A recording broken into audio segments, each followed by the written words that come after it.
মতে কত দলাদলি, তবু সবার চোখে স্বপ্ন একটাই, সুন্দর জীবন গড়ব সবাই। কেউ বা ধর্মে বেধর্মে, কেউ এক সাগরে আজ তুলেছে ঢেউ। কেউ বা ধর্মে বেধর্মে, কেউ এক সাগরে আজ তুলেছে ঢেউ। সবার মনের মাঝে একটাই passport, college road, college road, college road. Sir আমি অনেক চিন্তিত স্যার, আমি অনেক ক্লান্ত স্যার। আর এই মুহূর্তে অন্য কিছু মাথায় লোড নেওয়ার মতো অবস্থা আমার নাই স্যার। আজ তুমি কি ডান্স পারো? আমি ডান্স না না একদম না। আলো তুমি ডান্স পারো না? ছি কেন? শোনো তুমি আজকে আমার কাছ থেকে ডান্স শিখবে, ঠিক আছে? আমরা হসপিটাল গিয়েছিলাম ম্যামকে দেখতে। আমরা তো প্রতিদিন হসপিটালে ছিলাম, তোমাদেরকে তো দেখলাম না। আমি তো হাসপাতালে ভর্তি ছিলাম, কেউ তো আমাকে একদিনও দেখতে গেল না। তাই তো। আপা কিছু বল না। কিরে রইস? আপা চোর তো আমি ধরিলাম আপা, চোর ধরে আমি চেক করে অ্যাটামও নিয়ে নিছি, কিন্তু এই সময় ওই আরশি আপা নিষেধ করে দিল। তুই হচ্ছিস একজন পুরুষ মানুষ, তুই একটা মেয়ের গায়ে হাত দিয়ে চেক করবি কেন? তুই আমাকে ডাকতে পারতি, আমাকে ডাকলি না কেন? আপা আমি তো আটকায় রাখিলাম, আমি কইছি এক পাই কিন্তু নড়বি নে, আমাদের আপা আসবে, এর বিচার হবে, তারপর তুই কিন্তু নড়তে পারবি। কিন্তু আর কি করব, ও চলে গেল। হা হা রে, অতক্ষণ ও চোর দাঁড়িয়ে থাকবে তাই না? ব্যাপারটা কথা এই পাপিয়া তো চুরি চারটা করে, হ্যাঁ ঝামেলা আছে, তো ওরে বাদ দিয়ে একটা নতুন কাউরে নিয়ে দিত না? কারণ আছে, পাপিয়া ভালো রান্না করে, পাপিয়া কাজে গ্যাপ দেয় না। চুরি করলেও ওকে আমার দরকার, কারণ এই যুগে ভালো বুয়া পাওয়া আর ওই আসমানের চাঁদ পাওয়া সমান কথা, বুঝলি? বাদ দিলে তো তোকে সবার আগে বাদ দিতে হয়। আমি আবার কি করলাম আপা? আমি তো আপনার কাছের লোক, আপনার বিশ্বস্ত একটা মানুষ। ওই যে বললাম, যেই গরু দুধ দেয় সেই গরুর লাথি খাওয়া ভালো। তুই বিশ্বস্ত, কিন্তু তুই তো একটা গাছ বলদ, তোকে দিয়ে তো আমার প্রয়োজনই নাই। গাছ বলদ কি আপা? হে যে তুই প্রমাণ দিয়ে দিলি যে তুই আসলেই একটা গাছ বলদ। শোন, তোকে একটা কাজ দিয়ে দিলাম আমি, তুই খুঁজে খুঁজে বের কর যে গাছ বলদের সঙ্গে তোর কোথায় কোথায় সাদৃশ্য আছে আর গাছ বলদ কোথায় পাওয়া যায়, খোঁজ যা। গাছ বলদ না? হ্যাঁ গাছ বলদ। আপা আমি এইটা অবশ্যই বের করব। হ্যাঁ খুঁজে বের কর। আপনার কাছে আমি আসছি একটু পরে, হ্যাঁ এইটা আমি শুনি। হ্যাঁ যা যা যা যা। গাছ বলদ? হ্যাঁ গাছ বলদ কাকে বলে? হ্যাঁ কাকে বলে এবং তোর সাথে কি কি মিল। আচ্ছা ঠিক আছে, তাহলে আমি এটা মিলু করে দেখবো। হ্যাঁ তাহলে গেলাম আপা। হ্যাঁ ঠিক আছে, আসসালামু আলাইকুম আপা। ওয়ালাইকুম। গাছ বলদ, গাছ বলদ। আপা এটা নিয়ে গেলাম। গাছ বলদ। রাম ছাক। রইস ভাই কেমন আছেন? এমএলএ আপু, থুকু এমএলএ ভাই, এত সময় ভালোই ছিলাম বুঝেছেন, কিন্তু এখন ওই একটা চিন্তা করছে বুঝেছেন, মাথার বিলে খালি চিন্তা গিজ গিজ গিজ করছে। কি বিষয় নিয়ে? আচ্ছা ওই গাছ বলদ নামে কোনো কিছু কি আপনি জানেন? গাছ বলদ কাকে বলে? না না, গাছ বলদ কি এটা তো আমি জানি না। ও তাহলে আপনি গাছ বলদ। হতে পারে, হতে পারে আমরা সবাই গাছ। হ্যাঁ এইটাই হবে, আমি খুব চিন্তা করে দেখলাম যে আমরা সবাই গাছ বলদ। ফাইন, তুমি এক কাজ করো, এটা রাখ। হ্যাঁ হ্যাঁ হাতটা এমন করো, এমন না, এমন। হ্যাঁ তোমরা এটা সোজা করো, সোজা, এটা সোজা। ফাইন। তা তা থা থা থই থই থই থই। এই যে তোমার এটা সোজা করো। এই এমএলএ ভাই, যার জিনিস যেমন যাচ্ছে জাতি দেন না, আপনি এইসব নিয়ে টেনশন করছেন কেন? স্টেপটা তো এমন হবে, বেসিক্যালি তোমার এটা সমান থাকতে হবে। এই যে আমাকে দেখো কি সমান আছে না, জাস্ট এইভাবে, এই যে সমান। আপনার সব জায়গায় কিন্তু ওই নায়িকাদের মতো লেখা যাচ্ছে বুঝেছেন। আমার কথা শোনো। ফাইন, এবারে আসো। তা কিরাম করবো? তা ও তাহলে হাতে কেন? হ্যাঁ হ্যাঁ, তা তা থা থা থই থই। আচ্ছা তুমি ঘুরছো কেন? তোমার না হচ্ছেই না। আচ্ছা কোন তোমাকে অন্য এক সময় শেখাবো, ঠিক আছে? তুমি কি যাও। এই শোনেন, আপনি ওই সাথে আসবেন বুঝেছেন, হ্যাঁ আপনার হাতে টিকটকে করবো, আমি নতুন একটা টিকটক আইডিও খুলেছি। আমার অনেক ফলোয়ার, ঠিক আছে তোমাকে শিখিয়ে দেব। তাহলে কিন্তু আপনিও কিন্তু গাছ বলত, ওইটা মাথায় রেখে না। গেলাম। অনেক কিউট রয়েছে বুঝছো তুমি, তোমাকে আমি নাচ শেখাবো, একটা ভালো ছেলে।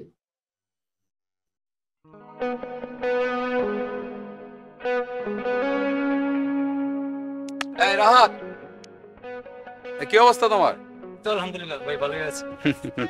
তুমি না তোমার এক ফ্রেন্ডের কথা বলছিলে, সিট লাগবে? জি, আমি ওর কথাই বলছিলাম আপনাকে। ও আচ্ছা, তোমার কথা কি ফার্স্ট ইয়ার? জি। আচ্ছা, ওয়ালাইকুম আসসালাম। কি নাম তোমার? রিয়া। রিয়া, বাহ, খুব মিষ্টি একটা নাম। হোম টাউন কোথায় তোমার? আমার হোম টাউন রাজবাড়িতে। রাজবাড়ি? বাহ, রাজবাড়ি মেয়েরা তো খুবই লক্ষ্মী হয়। ওই আর কি। এখানে থাকছো কোথায়? এখানে আপাতত একজন রিলেটিভস এর বাসা আছে, আমার যাওয়া আসা অনেক সমস্যা হয়। ওকে, কোনো টেনশনই নেই, সিট আমার কাছে কোনো ব্যাপারই না, ওয়ান টুর ব্যাপার। আমি এই কলেজে গত 5 বছর ধরে আছি। 5 বছর? মানে ওই হয় না সেশন জট, সবকিছু মিলে আর কি ফাইনাল ইয়ারটা পার করতে পারিনি এখন আর কি। ও আচ্ছা আচ্ছা, ঠিক আছে। তো আমরা সিটের ব্যাপারে কথা বলি। সেটা হচ্ছে তোমার কেমন সিট লাগবে? সিঙ্গেল বেড, ডাবল, মানে শেয়ারিং, আর 5-6 জন একসাথে? সিঙ্গেল লাগবে ভাইয়া। সিঙ্গেলের কেমন খরচ? সিঙ্গেল ওকে, অ্যাফোর্ড করতে পারবা? সেটা হচ্ছে সিঙ্গেল মোটামুটি 7,000 তোমার বেডের রেন্ট, আর 6,000 তোমার এক্সট্রা সবকিছু, খাবার দাবার, ইউটিলিটি সবকিছু মিলে মোট 13,000 মতো লাগে। 13 মতো? আর দুজন মিলে থাকলে? দুজন মিলে ওখানে 5 আর 2 মোটামুটি 7-এর মতো লাগবে। 7? আচ্ছা ভাই, আমি দুজনের সাথে থাকবো, মানে দুজনেরটাই। আচ্ছা, কনফার্ম তো? আচ্ছা ঠিক আছে। সো আমি আমাদের হোস্টেলে যে অনার হাজের আপা, এর সাথে তোমার সিটের ব্যাপারে কথা বলবো, কোনো টেনশনই করবা না। নেক্সট মান্থের 1 তারিখে তুমি সিট পেয়ে যাবে। যাক, তাহলে তো অনেক ভালো হয়, নিশ্চিন্ত হলাম। My pleasure. সো হোস্টেলের অ্যাডভান্সটা কার কাছ থেকে নিব? আবিরের থেকে নাকি? না, আমি দেব ভাইয়া। ওকে ওকে, ঠিক আছে, কালকে তাহলে অ্যাডভান্স করে দিও। আর এই মাসের তো 17 তারিখ, সো তুমি 1 তারিখ থেকে উঠতে পারবা। আচ্ছা, আমি হাজার আপার সাথে কথা বলে সব কিছু ঠিকঠাক করে দেবো। ওকে, আর শোনো, টাচে থেকো। তুমি খুব মিষ্টি। হ্যাঁ আসি ভাইয়া। ব্যাস, হ্যাঁ দেখে রাখো। অবশ্যই দেখে রাখবো ভাই।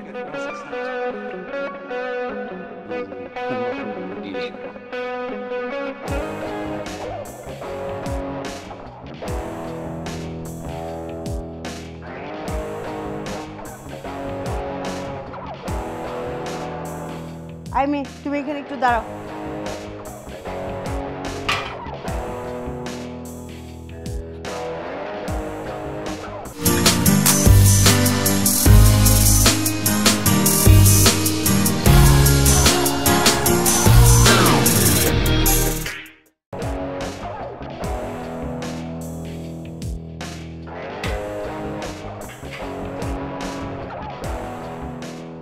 কি ব্যাপার? এখন কটা বাজে? এত রাত পর্যন্ত তুমি বাইরে ছিলে কেন? আপু, মার্কেটে গিয়েছিলাম, রাস্তায় অনেক জ্যাম ছিল, তাই একটু লেট হয়ে গেছে।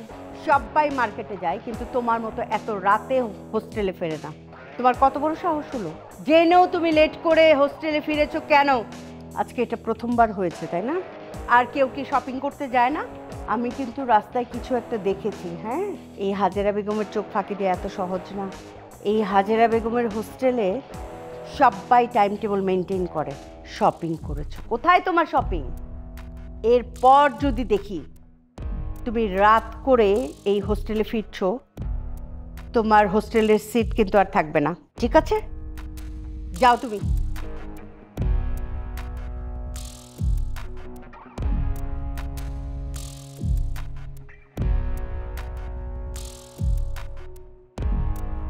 এই গার্ড কোথায়? ওইদিকে থাকো, ওইদিকে আসো, গেট আটকে আসো।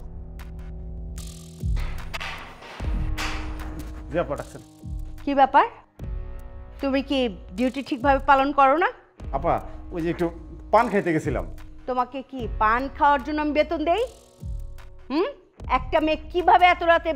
আচ্ছা, তোকে ঘুষ দেয়া হচ্ছে, এই তো? এই রিভা মেয়েটি তোমাকে প্রায় টাকা পয়সা দেয়, তাই না? না আপা, আমি ঘুষ টুস খাই না। দেখি কোথায়, টাকা বের করো। কত টাকা দিয়েছে তুমি বের করো। আপা, আমি ঘুষ খাই না। মেয়েটা তোমাকে টাকা দেয় যেন প্রায় লেট নাইটে ফিরতে পারে, ঠিক? না আপা, তোমাকেও আমি লাস্ট ওয়ার্নিং দিলাম, এরপরে তোমার চাকরি এখানে থাকবে না। আপা আমার ছাটাই করেন না আপা, গ্রামে আমার বাপ মা আছে আপা, আমার এটাতে সমস্যা চলে, আর এরকম হইব না। তোমাকে আমার একটা চর দিতে ইচ্ছে করছে, চর। ঠিক আছে? মাফ করে দেন আপা, এবার এই যে মেয়েটিকে নিয়ে এত চিৎকার চেঁচামেচি করলাম, তোমার কানেই গেল না? মানে ইচ্ছাকৃতভাবে তুমি শুনতে চাও নাই। যাও, গেটে যাও।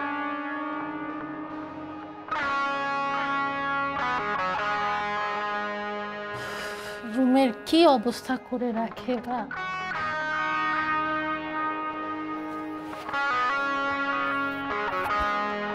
আপু, তুমি তো রাতে কোথায় গিয়েছিলে? আপু আমি তো একটু ছাদে গিয়েছিলাম। তুমি এভাবে ছাদে গিয়েছিলে? কিন্তু আমিও তো ছাদে ছিলাম, তোমাকে তো দেখিনি। ও আপু, আপনিও ছাদে ছিলেন? কি বলেন, আমি তো এতক্ষণ ছাদেই ছিলাম, ছাদ থেকেই মাত্র নিচে আসলাম, আমি তো আপনাকে পেলাম না। আচ্ছা যাই হোক, তুমি যেখানেই যাও না কেন ফার্দার মানে এত রাতে না আর বের হও না, বুঝছো? এত রাতে বের হওয়া ভালো না। আর এটা তো তোমার ফ্যামিলি বাসা না, এটা একটা হোস্টেল। এখানে সবাই ডিসিপ্লিন মতোই চলার চেষ্টা করে। তুমি যদি ডিসিপ্লিনভাবে না চলো, তোমার কথাটা তো আমার আবার হাজেরা আপাকে জবাব দিতে হবে যে সে এত লেটে আসছে। আমরা যেহেতু সিনিয়র এখানে আছি, তোমার আগে তো আসছি, আমরা না কেউই আসলে এত লেট করে আসি না। তুমি যেখানেই যাও না কেন একটু তাড়াতাড়ি ব্যাক করার চেষ্টা করবে, ঠিক আছে? ওকে আপু। আচ্ছা, এটা গুছিয়ে ঘুমিয়ে পড়ো।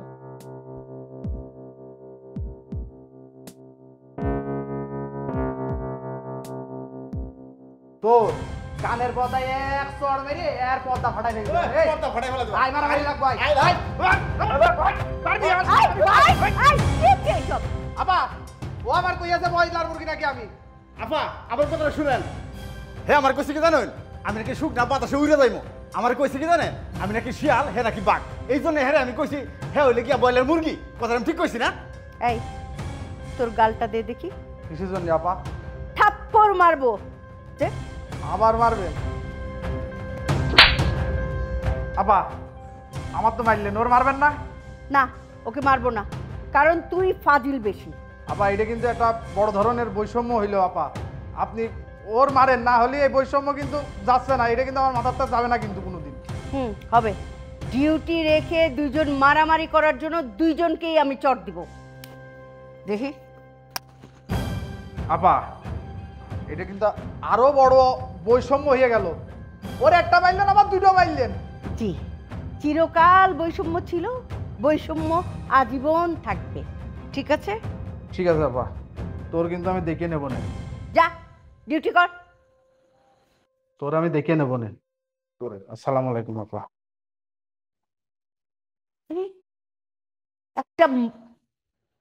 একটা মহাফাজিল আর একটা জাতীয় ফাজিল।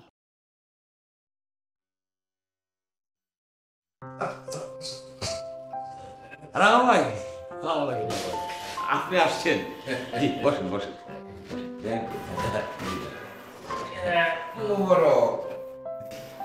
আমাদের জন্য একটু চা নাস্তার ব্যবস্থা করো। জি জি জি স্যার, একদম ভালো করে ওই যে স্পেশাল চা নাস্তা খুব তরিত কর মানুষ। আচ্ছা রাঙা ভাই বলেন। স্যার আপনার আমি বলছিলাম যে কলেজ ফান্ডের টাকা আমার অ্যাকাউন্টে পাঠাইছেন আপনি, এটা সত্য, কিন্তু এত কম অ্যামাউন্ট কেন? মাত্র 20 লক্ষ টাকা পাঠাইছেন, এত কম কেন? রাঙা ভাই আসলে আপনাকে বলা হয় নাই, আমি সব টাকা আপনাকে দেইনি আর কি, আপনার অ্যাকাউন্টে দেইনি। কিছু টাকা কলেজের উন্নয়নের জন্য আমি রেখে দিয়েছিলাম। আর কলেজের উন্নয়ন করাটা একেবারে জরুরি হয়ে পড়ছিল, সাধারণ ছাত্রছাত্রীদের আবদার ছিল এটা।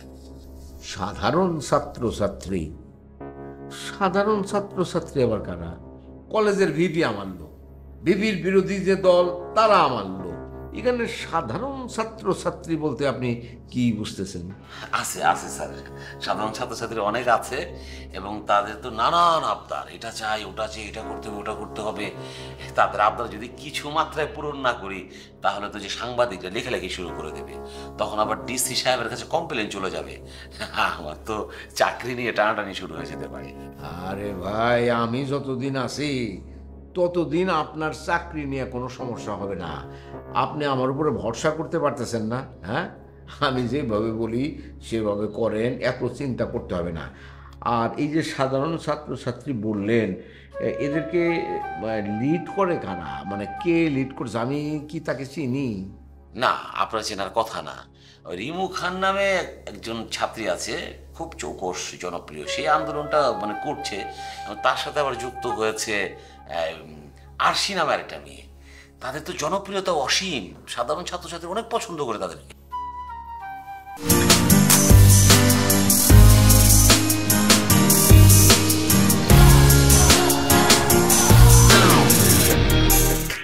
ঠিক আছে, তাহলে ওদের সাথে আপনি নিজে কথা বলেন, ওদেরকে বলেন যে বাচ্চা মানুষ তোমরা, আগুন নিয়ে খেলা যদি করো তাতে তো পুড়ে মরার সম্ভাবনা আছে।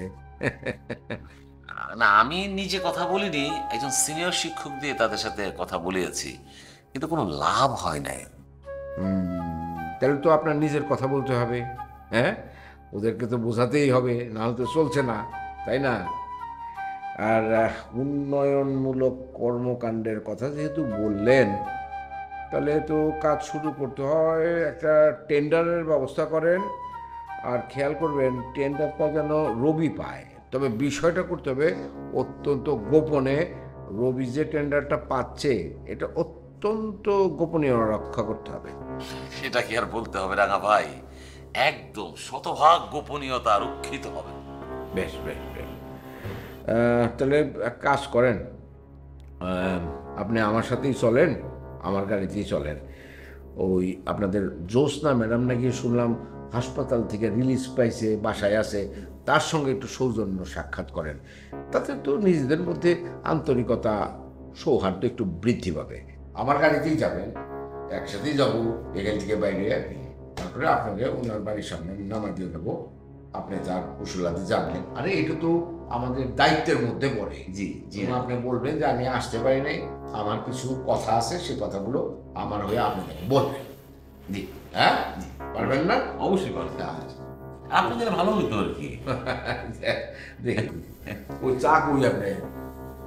হে মোরক, একটু একটু বসে। কি বিষয়?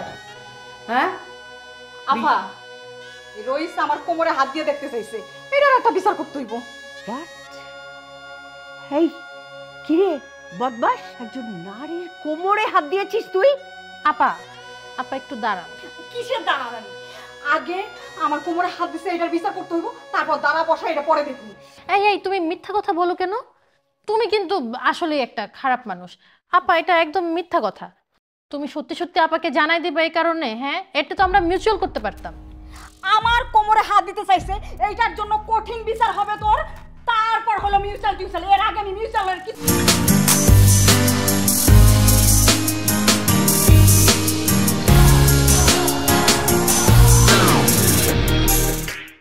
বুঝি না।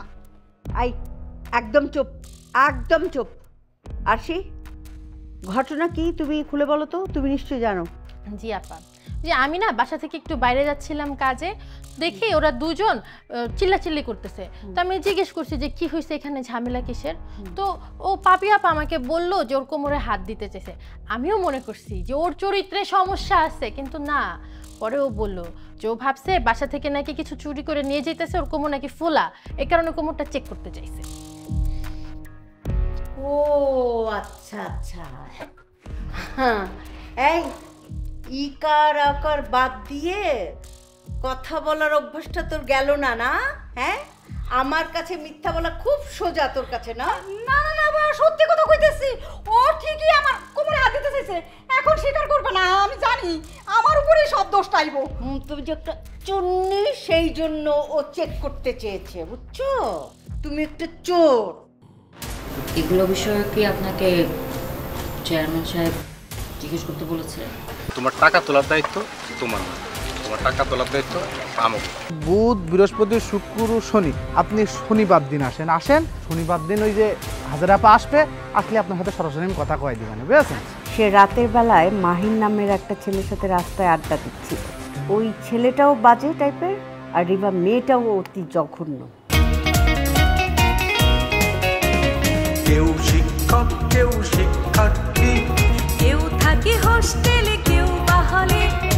যেখানে থাকি সব কিছু দিয়ে ফাঁকি ছুটে আসি আমাদের এই রাস্তায়, আমাদের